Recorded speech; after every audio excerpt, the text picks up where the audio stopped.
the Phoenix Suns duo of Kevin Durant and Devin Booker.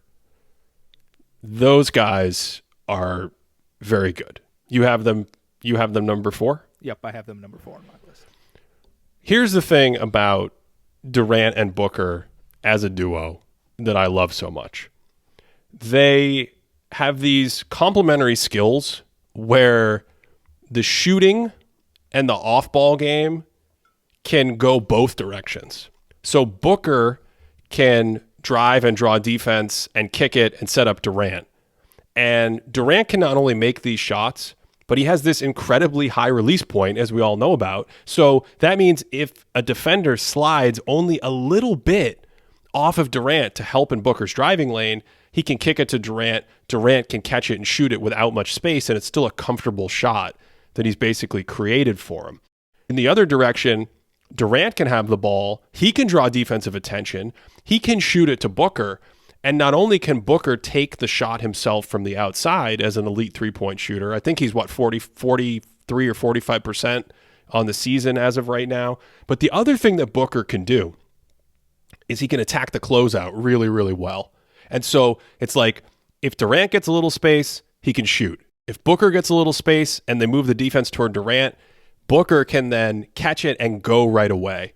And he's been so decisive with his actions this season, Cody. That's the thing that really jumps out to me about Devin Booker. We have some improved athleticism in the basketball sense, like quicker first step, better burst on the second stride when he turns the corner, and then the big elevation. He's always been like a high release Kobe Bryant, like jump and try to shoot over you, but everything looks better from that sense. And when you put them together, to me what you get is these guys that are playing off each other, drive and kick, three-point shooting, draw doubles, transition, run to the line, or maybe get some isolation. You get all those things working in synergy together. They're both like 40-plus three-point percent shooters. The entire thing is just really, really, really easy to build around offensively. Phoenix doesn't even have that many other good parts out there right now, and they're doing pretty well just based on the nuclear explosion that these players provide. And it's exactly what we saw in the playoffs against Denver last season when it was like they were just throwing haymakers at each other because Booker and Durant can literally go for 40 without really contrasting and taking away from the other player.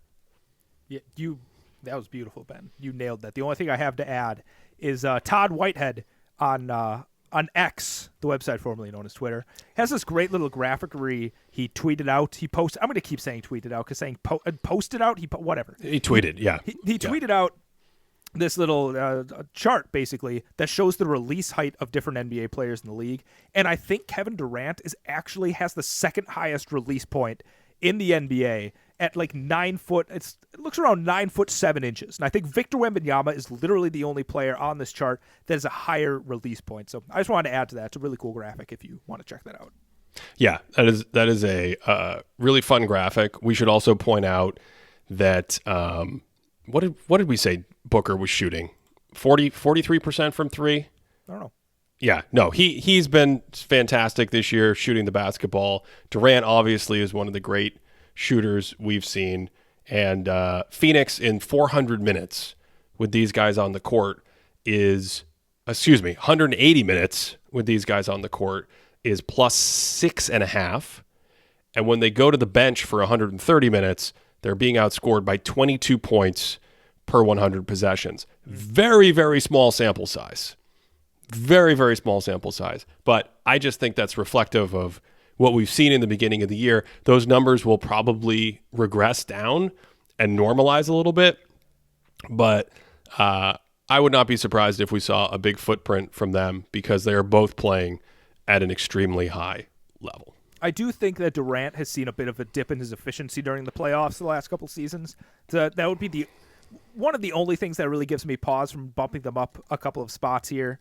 And the fact that, like, yeah, they have some good synergy together, but I think there's a lot of times where I would like to see them in more actions together where they're directly influencing what's going on. But I didn't want to hold that against them too much. Cause I'm like, okay, maybe in a different situation we could see, like, you see some 3-man actions where, like, Durant's kind of like in a horn situation. He pops out to 3. Devin Booker drives. He gets some gravity from Durant. So I don't know. Maybe I'd like to see some more creativity in the sets where they're together, but I really can't hold them against them. We're in the same ballpark with them. Thanks for listening. You can find the full episode of this Thinking Basketball podcast on Apple Podcasts, Stitcher, Spotify, or wherever you enjoy podcasts.